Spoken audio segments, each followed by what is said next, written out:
Hey friends, my name is Ritesh and I bring to you the Hindu analysis for today. Welcome to the session and let's get started with today's stories. Okay, so the first story which you will see on the front page today, government stands by small farmers, says Prime Minister. We will understand the background and important things from our perspective. India UK to begin trade talks. Okay, so this is about a free trade agreement between India and UK. Coronavirus variants Mu and C.1.2 not detected in India. Okay, we will understand the technicalities and the information relevant to us. Modi to visit USA for Quad Summit and UNGA next week. Extremely important forthcoming summits. We'll talk about them. Finally, J&K tribal population to get their dues. So what's happening with Jammu and Kashmir tribal population? We'll talk about that. Ministry ties up with Jio, ITC, NCDEX on agri-tech. So some technological interventions in the field of agriculture. We'll talk about them.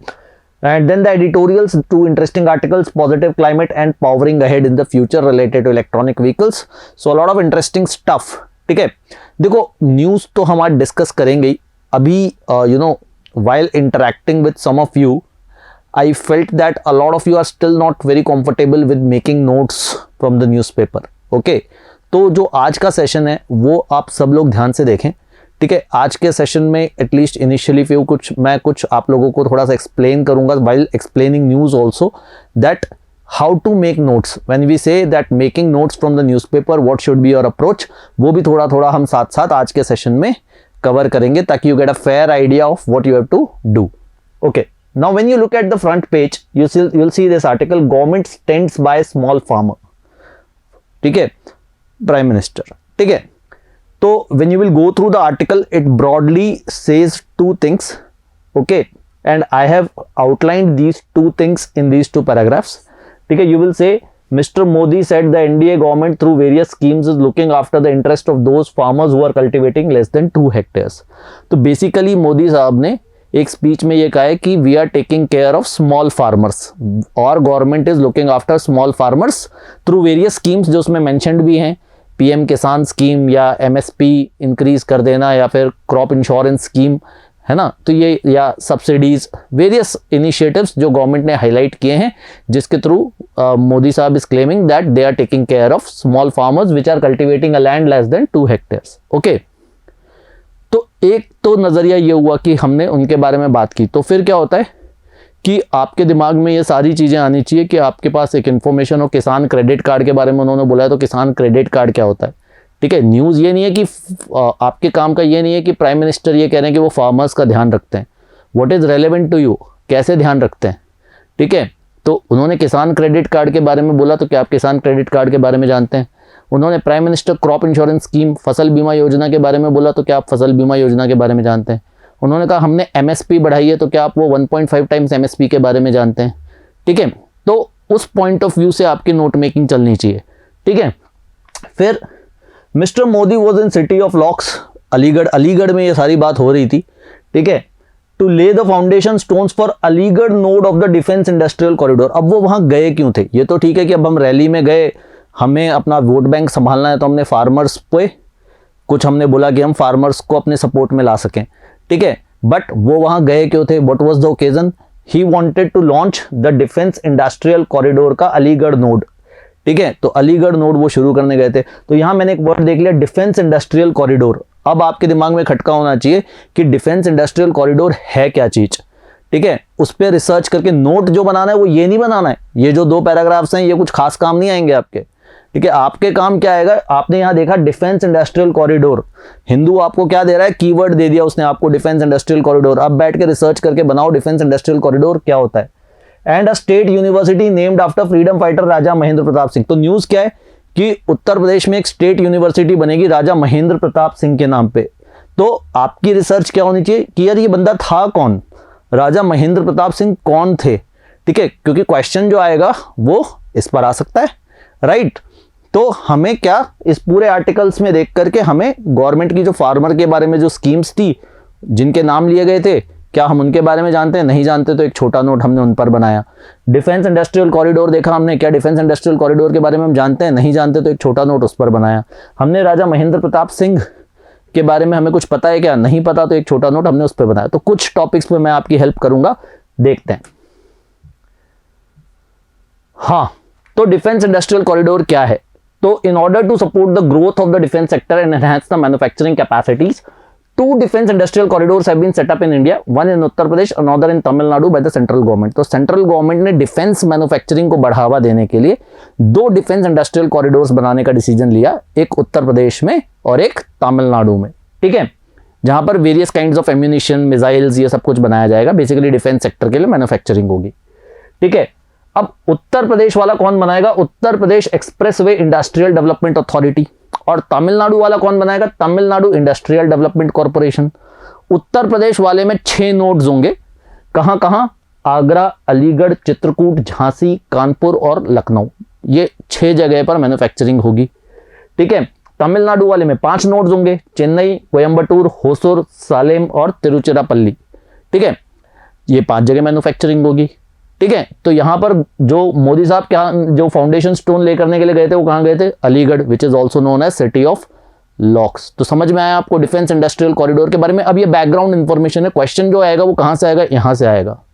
आपसे पूछा जाएगा defence industrial corridor कौन कौन से states में लगाया जा रहा है, कौन कौन से नोड्स हैं, ठीक है, इनमें से कौन सा नोड हो है या नहीं है, ये सारे क्वेश्चंस इस पर बनकर आ सकते हैं, ठीक है। हिंदू में क्या है, खाली एक छोटी सी चीज़ है कि मोदी साहब डिफेंस इंडस्ट्रियल कॉरिडोर के अलीगढ़ नोड का इनॉग्रेशन करने गए थे, तो उसके पीछे की बैकग्राउंड रिसर्च अपने को करनी है। काफ़ी हद तक ये हम आपके लिए कर रहे हैं, बट जब आपका क्वेश्चन आता है कि सर हमें इसमें से क्या यूजफुल इन्फॉर्मेशन निकालनी है, तो ऐसे यूजफुल इन्फॉर्मेशन एक्सट्रैक्ट की जाती है, ठीक है। अब राजा महेंद्र प्रताप सिंह के बारे में भी देख लेते हैं। उनके नाम पे स्टेट यूनिवर्सिटी है। पहली बात तो क्यों निकाली जा रही है उनके नाम पे स्टेट यूनिवर्सिटी? कौन थे राजा महेंद्र प्रताप सिंह?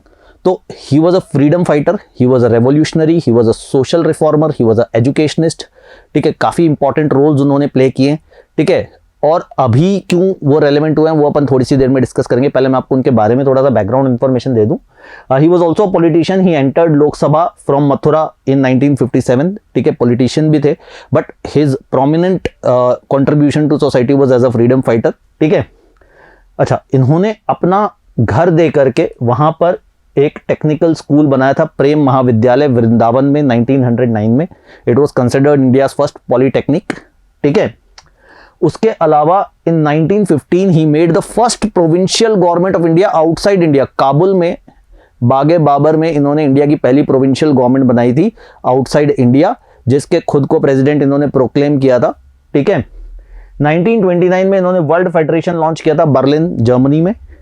और 1932 में इन्हें नोबेल पीस प्राइज के लिए नॉमिनेट किया गया था, ठीक है। मिला नहीं इनको, बट वो एक अलग बात है, but he was nominated to win a Nobel peace prize. So he was a great personality, did a lot of things, ठीक है। Donated certain land to Aligarh Muslim university also, he was an alumni of Aligarh Muslim university, ठीक है। अब बात ये कि अचानक से इनके नाम पे एक यूनिवर्सिटी क्यों डिक्लेयर की जा रही है, तो उसके पीछे कुछ पॉलिटिकल एंगल्स हैं। He is a very reward figure in Jat community, ठीक है, और गवर्नमेंट चाहती है कि जाट कम्युनिटी उनको वोट दे, तो टू बेसिकली अपीज देम, ऐसा कहा जा रहा है कि university has been named after him, ठीक है।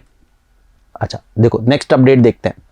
इंडिया यूके, ये भी फ्रंट पेज पे देखोगे आप, India UK to begin trade talks from 1 November. तो 1 नवंबर से इंडिया और यूनाइटेड किंगडम के बीच में ट्रेड टॉक्स शुरू होने वाली है, ठीक है। अब देखो ट्रेड टॉक्स के बारे में बात करें, क्या होने वाला है, हम एक India UK free trade agreement के बारे में बात करें कि इंडिया यूके के एक फ्री ट्रेड एग्रीमेंट बनाने की कोशिश की जाएगी, ठीक है। तो formal negotiations for a proposed India UK free trade agreement will begin on November 1 with an interim early harvest agreement to be completed by March 2022, ठीक है। तो अब मैंने जब ये न्यूज़ पढ़ी, या आप जब ये न्यूज़ पढ़ोगे, तो आपके दिमाग में 2 चीजें आनी चाहिए। एक, फ्री ट्रेड एग्रीमेंट, अरे लिखा हुआ तो free trade agreement, but free trade agreement का मतलब क्या है? दूसरी बात, ये एक और वर्ड लिखा हुआ है यहाँ पे, अर्ली हार्वेस्ट एग्रीमेंट। तो अर्ली हार्वेस्ट एग्रीमेंट का मतलब क्या है? तो इन दोनों चीजों को समझते हैं, ठीक है। अगेन जैसा नोट मेकिंग पे आया, तो क्या है न्यूज, क्या है, इंडिया यूके के बीच में ट्रेड निगोशिएशंस शुरू हो रहे हैं 1 नवंबर से, बट किस चीज के लिए? फ्री ट्रेड एग्रीमेंट के लिए। तो बैकग्राउंड क्या हो गया फ्री ट्रेड एग्रीमेंट की? फ्री ट्रेड एग्रीमेंट क्या होता है? तो फ्री ट्रेड एग्रीमेंट बेसिकली एक एग्रीमेंट होता है जिसमें जो भी कंट्रीज, जो 2 कंट्रीज है जिनके बीच में इंपोर्ट और एक्सपोर्ट हो रहा है, जिनके बीच में ट्रेड हो रहा है, दे बेसिकली ईज और remove all the barriers between them, चाहे वो टैरिफ को लेकर के हो, चाहे वो कोटा को लेकर के हो, चाहे वो सब्सिडी को लेकर के हो। तो basically they liberalise the trade regulations between each other so that कि ट्रेड बहुत इजीली एक दूसरे के साथ किया जा सके। ऐसे एग्रीमेंट को हम फ्री ट्रेड एग्रीमेंट किया जाता है, जिसमें हम टैरिफ बैरियर्स और नॉन टैरिफ बैरियर्स को या तो बिल्कुल खत्म कर देते हैं या बहुत कम कर देते हैं, ताकि जो ट्रेड है वो आसानी से हो सके। ठीक है, अब अर्ली हार्वेस्ट एग्रीमेंट क्या होता है? अर्ली हार्वेस्ट एग्रीमेंट या अर्ली हार्वेस्ट स्कीम बेसिकली एक लिमिटेड फ्री ट्रेड एग्रीमेंट होता है। ठीक है, जब हम ट्रेड एग्रीमेंट करते हैं, फ्री ट्रेड एग्रीमेंट एक बाद की एडवांस स्टेज को कहते हैं, वहां तक पहुंचने के लिए पहले एक लिमिटेड एग्रीमेंट किया जाता है, जिसमें कुछ पर्टिकुलर गुड्स एंड सर्विसेज पे इस तरह की छूट मिलती है, और अगर वो सक्सेसफुली रन हो जाता है तो फिर हम एक full scale free trade agreement कहते हैं। इसलिए अर्ली हार्वेस्ट स्कीम को हम लिमिटेड ट्रेड एग्रीमेंट भी कहते हैं। ठीक है, तो ये मैंने आपको बताया, under a free trade policy goods and services can be bought and sold across international borders with little or no government tariff, quota, subsidies or prohibitions to inhibit their exchange. ठीक है, तो बेसिकली ट्रेड को बढ़ावा देने के लिए, encourage करने के लिए ये एग्रीमेंट्स होते हैं। तो इंडिया और यूके में होने वाला, भी थोड़े टाइम पहले आप लोगों ने पढ़ा होगा, मैंने हिंदू एनालिसिस में कवर किया था, जिसमें हमारे जो कॉमर्स एंड इंडस्ट्री मिनिस्टर हैं मिस्टर पीयूष गोयल, इन्होंने कहा था कि USA is not interested in a free trade agreement with India. तो उन्होंने कहा था यूएस के साथ हम फ्री ट्रेड एग्रीमेंट नहीं कर पाएंगे। ठीक है, फिर हम ऑस्ट्रेलिया के साथ बात कर रहे थे और अब यूके के साथ बात कर रहे हैं। ठीक है, अच्छा, अब देखते हैं कुछ नेक्स्ट अपडेट, ये भी फ्रंट पेज पर है। Corona virus variants mu C.1.2 not detected in India in SACOG। ठीक है, अब इसका मतलब क्या है? देखो, किसी भी वायरस के मल्टीपल स्ट्रेन्स हो सकते हैं, मल्टीपल वेरिएंट्स होते हैं, वायरस म्यूटेट होता है, अलग अलग फॉर्म्स लेता है। तो कोरोना वायरस का भी आप लोगों ने पढ़ा होगा, न्यूज़ में काफ़ी बात हो रही थी डेल्टा वेरिएंट की इंडिया में, है ना, कि ज़्यादातर जो केसेस है वो डेल्टा वेरिएंट की वजह से। अब दुनिया भर में ये वायरस म्यूटेट हो रहा है, तो WHO ने हाल ही में 2 स्ट्रेन्स को हाईलाइट किया था, एक म्यू और एक C.1.2। ठीक है, इसका मतलब क्या है? ये नए स्ट्रेन्स हैं जिनकी वजह से ग्लोबली प्रॉब्लम्स क्रिएट होने लगी है। तो फिर इंडिया में भी चेक किया गया कि क्या इंडिया में इस स्ट्रेन का कहीं कुछ पाया गया है, नहीं तो फिर इंडिया के लिए भी प्रॉब्लम्स हैं, राइट। बट इंडिया के पास ये जो बॉडी है INSACOG, ये इसीलिए बनाई गई थी 2020 में कि ये वायरस के नए नए स्ट्रेन्स के बारे में रिसर्च करती रहे, जीनोम सिक्वेंसिंग करती रहे और हमें बताती रहे कि उसका कोई नया स्ट्रेन हिंदुस्तान में है क्या नहीं है। तो इस बॉडी ने हमें ये बताया कि इंडिया में इस तरह का कोई स्ट्रेन अभी तो नहीं है। ठीक है, so neither of the 2 coronavirus variants recently identified by WHO that may pose a global threat has been found in India. The Indian SARS-CoV-2 Genomics Consortium और INSACOG said। अब जब ये न्यूज़ आप फर्स्ट पैराग्राफ पढ़ोगे तो क्या इसका background हो सकता है? बैकग्राउंड 2-3 हो सकते हैं। पहला बैकग्राउंड हो सकता है कि WHO पे क्वेश्चन आ जाए, तो फिर आप WHO के बारे में पढ़ो, WHO के हेडक्वार्टर्स कहाँ पे हैं, WHO के चीफ कौन है, WHO कब बना था। ठीक है, दूसरा क्या हो सकता है? दूसरा आपसे दो कोरोना वायरस वेरिएंट्स के बारे में बात कर रहे हैं, म्यू और C.1.2, इनके बारे में पूछा जा सकता है। तीसरा क्या हो सकता है? ये जो बॉडी है INSACOG, इनके बारे में पूछा जा सकता है। तो थोड़े बहुत बैकग्राउंड के साथ मैं आपकी हेल्प करूंगा, but this is how you need to think. Okay, मैं आपको क्या सिखा रहा हूं? मैं आपको सोचना सिखा रहा हूं कि किस तरीके से बैकग्राउंड चीजें आइडेंटिफाई की जा सकती है, किस तरह से नोट्स बनाए जा सकते हैं। अब INSACOG क्या है? INSACOG is a consortium of laboratory set up by the government of India in December 2020 to study and monitor genome sequencing and virus variation of circulating strains of COVID-19 in India। ठीक है, तो INSACOG is a basically consortium of laboratories, it's a forum of laboratories जिनका यही काम होता है कि virus का कोई नया स्ट्रेन निकला है क्या, उसकी जीनोम सीक्वेंसिंग करना, चेक करना हिंदुस्तान में कोई नया स्ट्रेन तो नहीं घूम रहा है। तो ये सब INSACOG करती है। इसे December 2020 में गवर्नमेंट ऑफ इंडिया ने एस्टैब्लिश किया था। अब उन वेरिएंट्स के बारे में देखते हैं, म्यू क्या है, C.1.2 क्या है। तो अगस्त में WHO ने एक नया वेरिएंट आइडेंटिफाई किया था जिसका कोड नेम था B.1.621 और जिसको नाम दिया गया म्यू। ठीक है, तो ये देखो, ये सारे जो ग्रीक लेटर्स हैं ना, जो delta, alpha, beta, gamma, delta, epsilon, जो आपने मैथमेटिक्स में पढ़े होंगे, म्यू सिग्मा, राइट, इस तरह के नाम आप लोगों ने, ये तो ग्रीक लेटर्स के नाम पे इनके नाम दिए जा रहे हैं। अब VOI is a step lower than VOC। तो इनकी ना अलग अलग कैटेगरीज है WHO में। एक होता है variant of concern. Variant of concern थोड़ा सीरियस होता है। वेरिएंट ऑफ कंसर्न मतलब ऐसा कोरोना वायरस वेरिएंट जो ज़्यादा डेंजरस हो सकता है। और एक होता है variant of interest. Variant of concern से नीचे वाली कैटेगरी। वेरिएंट ऑफ इंटरेस्ट मतलब इतना खतरनाक नहीं है मगर फिर भी देखना पड़ेगा, तो इसको रखा गया है वेरिएंट ऑफ इंटरेस्ट में। मतलब म्यू जो है वो ज़्यादा डेंजरस नहीं है मगर फिर भी इसको स्टडी करना ज़रूरी है। तो global prevalence of mu variant is below 0.1%, मतलब ज्यादा दुनिया में फैला नहीं है, 0.1% ऑफ द एरिया इसने कवर किया है। However the prevalence in Colombia and Ecuador is consistently increase. तो साउथ अमेरिका में अगर आप देखोगे, कोलंबिया में, इक्वाडोर में ये थोड़ा ज्यादा फैला हुआ है। अच्छा, अब हम बात करते हैं नेक्स्ट वेरिएंट की, C.1.2। इसे वेरिएंट्स ऑफ कंसर्न में रखा गया है, ठीक है। It is a new variant of concern, मतलब it is dangerous then mu. C.1.2 जो है वो ज्यादा डेंजरस है, ठीक है। It is a sub lineage of C.1 variant identified in South Africa. तो इसे साउथ अफ्रीका में आइडेंटिफाई किया गया था, but it did not spread globally. South Africa से साउथ अफ्रीका में ज्यादा फैला नहीं है ये, ठीक है। But neither mu not C.1.2 is seen in India so far. तो अगर इंडिया में नहीं मिले हैं तो हमारे लिए बहुत ज्यादा चिंता करने की बात नहीं है, अनटिल एंड अनलेस ग्लोबली ये बहुत ज्यादा तबाही मचा दे, जो कि अभी तक सिनेरियो नहीं है, ठीक है। बट ये जो बॉडी थी, जिस बॉडी ने हमें वेरिएंट्स के बारे में अपडेट किया, इस बॉडी के बारे में जानना जरूरी था, ठीक है। Okay, from the international affairs section you will see Modi to visit US for Quad summit and UNGA next week, ठीक है। तो दो इंपॉर्टेंट डेवलपमेंट्स होने वाले हैं, क्वाड समिट होने वाली है, ठीक है। उसके लिए मोदी साहब USA जा रहे हैं, और फिर यूनाइटेड नेशंस जनरल असेंबली को भी वो एड्रेस करेंगे। UNGA की भी असेंबली सेशन होने वाली है, तो उसके लिए भी that also will take place in New York, ठीक है, इन USA। तो अब जब आप हिंदू में देखोगे तो कुछ फैक्ट्स आपको दिखाई देंगे। Prime minister Narendra Modi will visit the White House on 24th of September to participate in Quad leaders summit. So who is hosting this summit? USA, ठीक है। क्वाड जो ग्रुप है उसमें 4 मेंबर्स हैं, USA, जापान, ऑस्ट्रेलिया और इंडिया। तो USA is hosting the quad summit. The Quad meeting of Mr. Modi, Prime Minister of India, Mr. Biden, President of USA, Prime Minister of Japan, Yoshihide Suga, and Prime Minister of Australia, Scott Morrison, will be the first in-person meeting of its kind.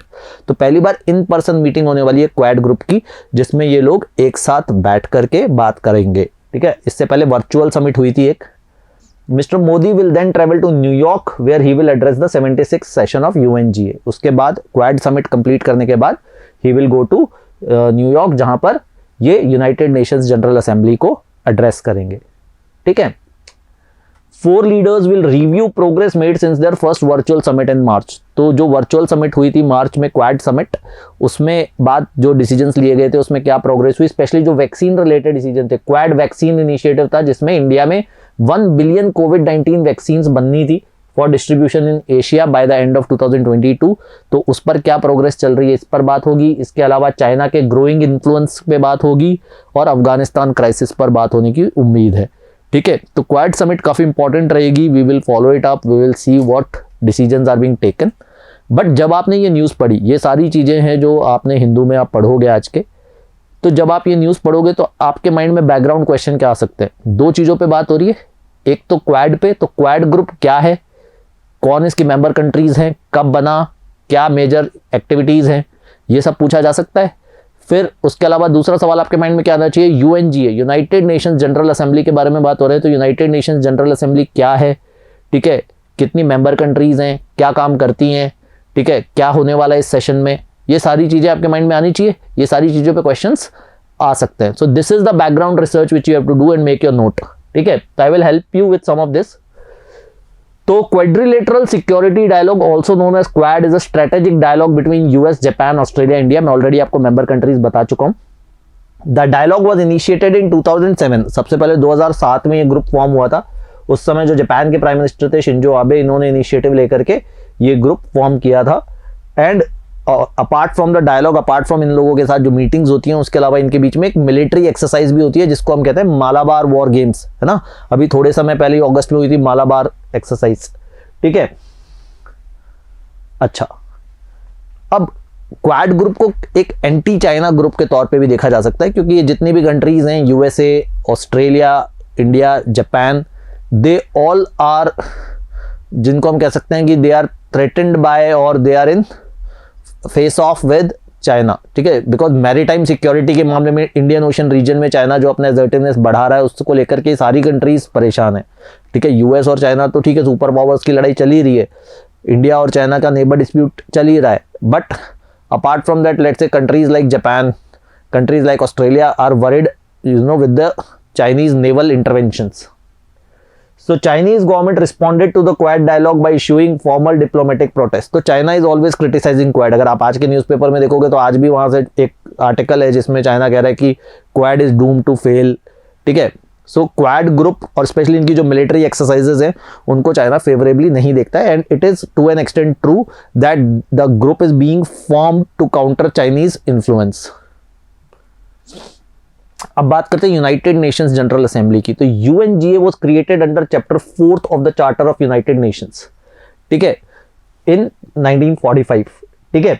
तो United Nations के charter 4 के तहत United nations general assembly setup हुई थी. It is one of the important organs of the United Nations, apart with United Nations Security Council, the International Court of Justice, Economic and Social Council, Secretariat. उसके साथ साथ ये भी एक बहुत महत्वपूर्ण हिस्सा है. ठीक है. इसके क्या काम हो सकते हैं? It can approve the UN budget, it elects non permanent members of UN security council. ठीक है. It appoints the UN secretary general. तो ये सारी चीजें इनके पास आती है और भी और फंक्शंस है, but these are some of the foremost primary important functions. हर साल सितंबर में यूएनजीए का सेशन लगता है. हर साल सितंबर में यूएनजीए की मीटिंग होती है. The assembly meets from September to December each year. ठीक है. And every September world leaders from 193 UN member, तो 193 यूएन मेंबर्स हैं जिनके लीडर्स इकट्ठा होते हैं UN headquarters in New York to discuss the most important issues facing the world. So it's kind of a world congress. ठीक है. This year, the president of 76th session of United Nations General Assembly is Abdullah Shahid, who is also the Minister of Foreign Affairs in Maldives. ठीक है. तो इस साल जो president रहेंगे उनका नाम रहेगा अब्दुल्ला शाहिद. ठीक है.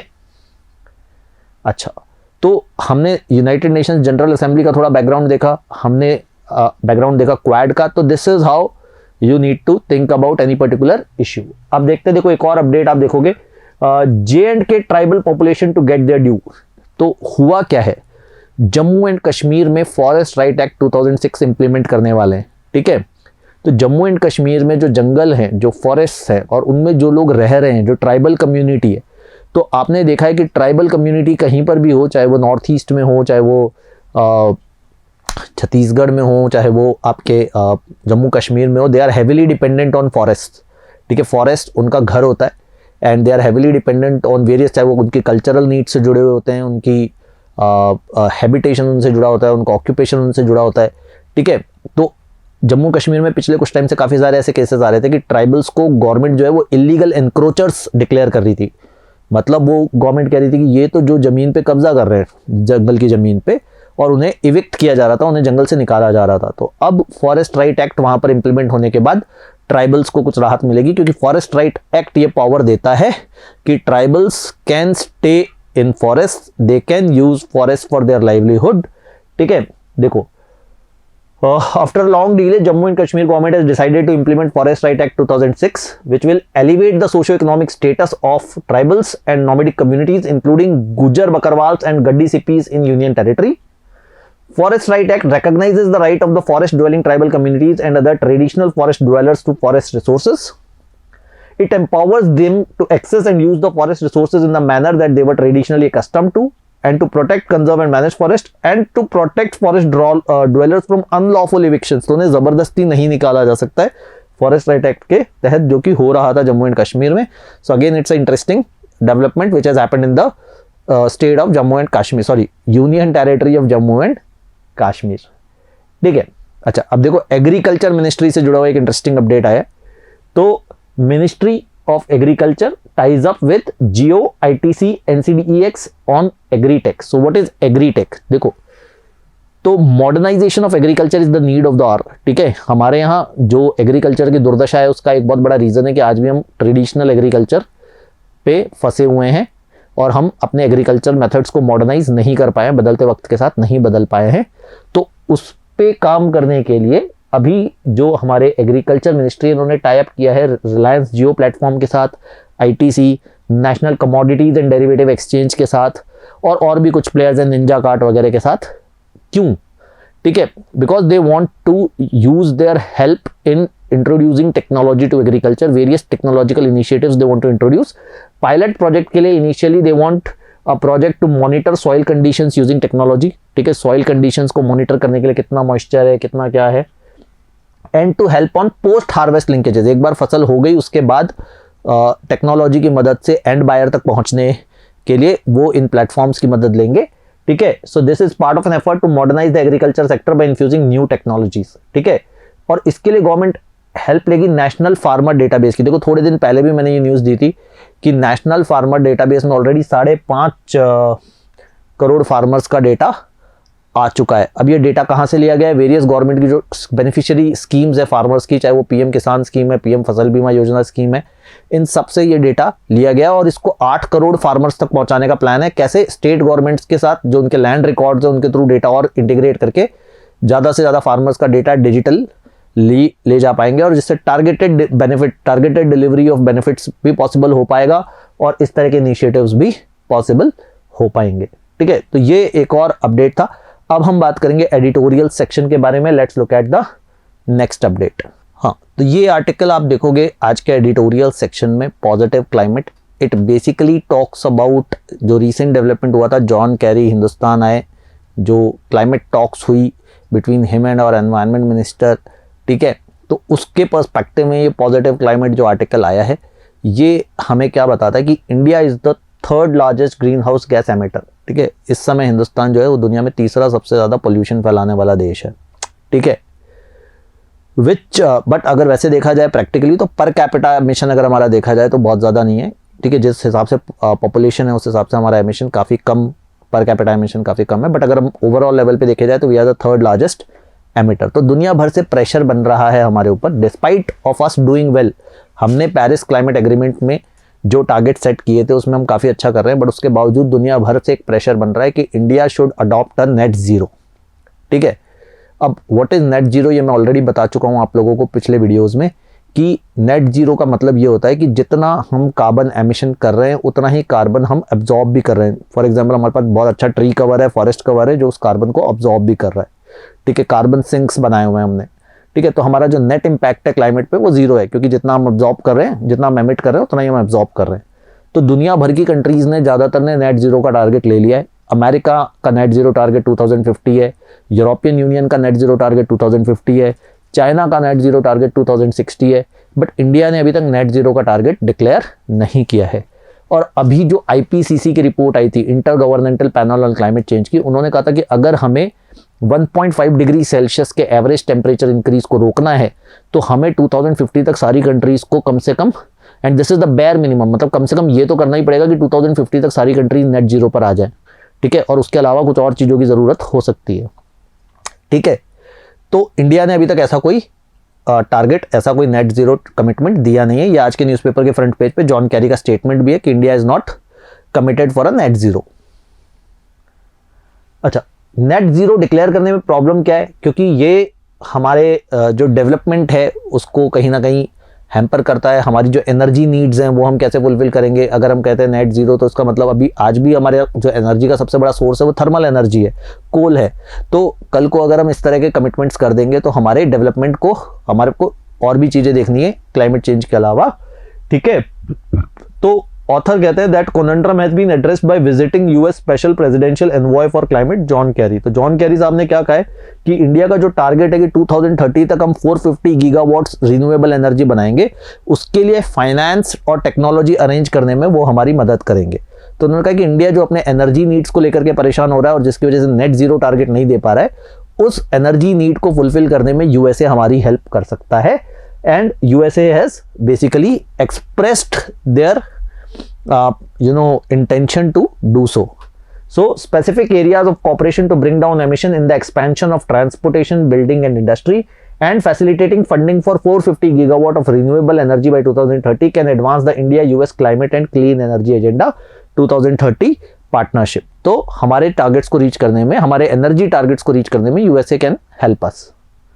ठीक है, तो ये कुछ इंपॉर्टेंट पॉइंट्स थे इस आर्टिकल के। अब इसमें एक और बात की गई थी कि हमने क्या कमिट किया था उस समय और उसमें हम कहाँ अचीव कर पा रहे हैं। फॉर एग्जांपल उस समय हमने कमिट किया था कि हमारी जो एमिशन इंटेंसिटी है, जिसका मतलब होता है carbon dioxide emission per unit of GDP, ये 2005 के लेवल से हम 35% तक कम कर देंगे बाय 2030। मतलब 2005 में जो भी लेवल था उसका 33 to 35% हम कम कर देंगे इवन बाय 2030। तो इसमें हम ऑलरेडी 21% रिड्यूस कर चुके हैं। और उस समय हमने एक और कहा था कि हमारी 40% जो एनर्जी है या इलेक्ट्रिसिटी है वो non fossil fuel based sources से आएगी या रिन्यूएबल सोर्सेस से आएगी, तो वो भी हम 37.9% अभी तक निकाल चुके हैं। और ये तो हमने 2030 तक टारगेट्स दिए थे और हम आज बैठे हैं 2020 में, तो हम 2020 में ही वो टारगेट्स अचीव कर चुके हैं ऑलमोस्ट। ठीक है, एक और हमारा कंट्रीब्यूशन था कार्बन सिंक को लेकर के, जो हमने अभी तक अचीव नहीं किया है, जिसमें हमने कहा था कि हम और कार्बन सिंक जो है वो ऐसे एक्सपैंड करेंगे, जो अभी तक उतना अच्छा हमारा फॉरेस्ट कवर नहीं बढ़ पाया है।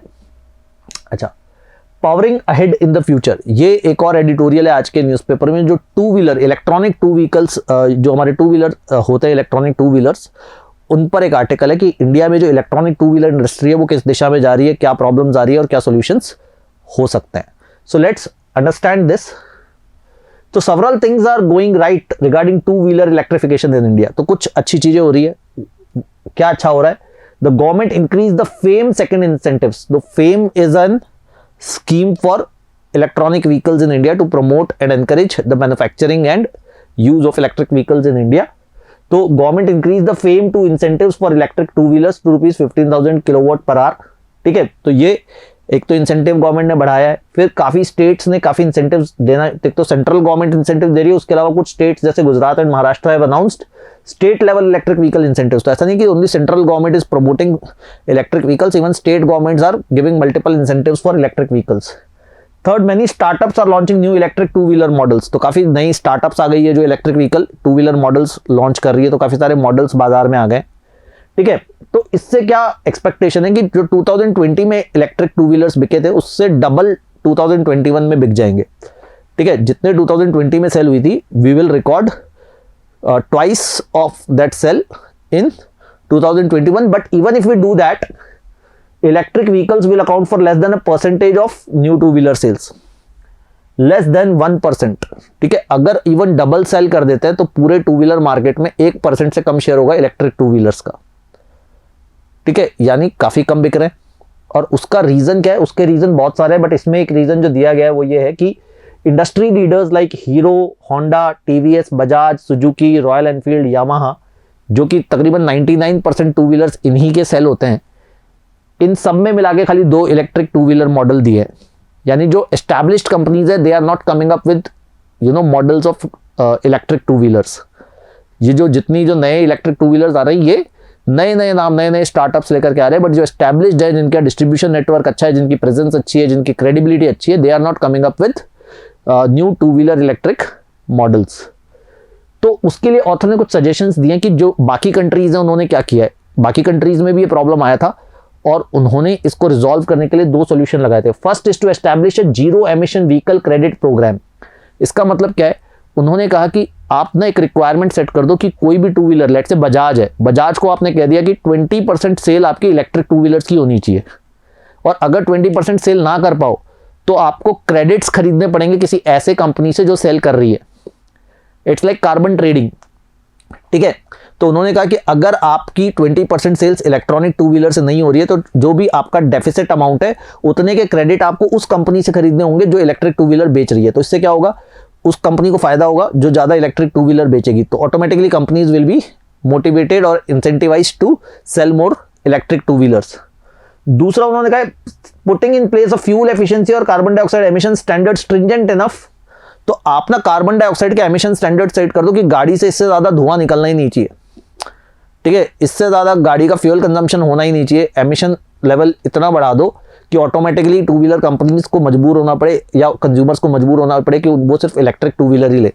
ठीक है, अगर आपको बढ़ावा देना है तो या तो आप उसको कॉमर्शियली दो या फिर रूल बेस दो, दोनों के केस में आप बढ़ावा दे सकते हो इलेक्ट्रॉनिक टू व्हीलर्स को।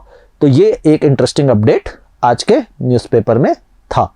ठीक है, अच्छा, तो this wraps up the session for today. आज के न्यूज़पेपर की इंपॉर्टेंट स्टोरीज हमने डिस्कस की and this is now it's time for और questions and answers. Okay, so yesterday I asked you that which Grand Slam tournament is played on a clay court and most of you have responded positively. Correct answers. Okay, so French Open is played on clay court and it is the correct answer. Now today's question is, we talked about a scheme related to electric vehicles. The name of the scheme was FAME, F-A-M-E.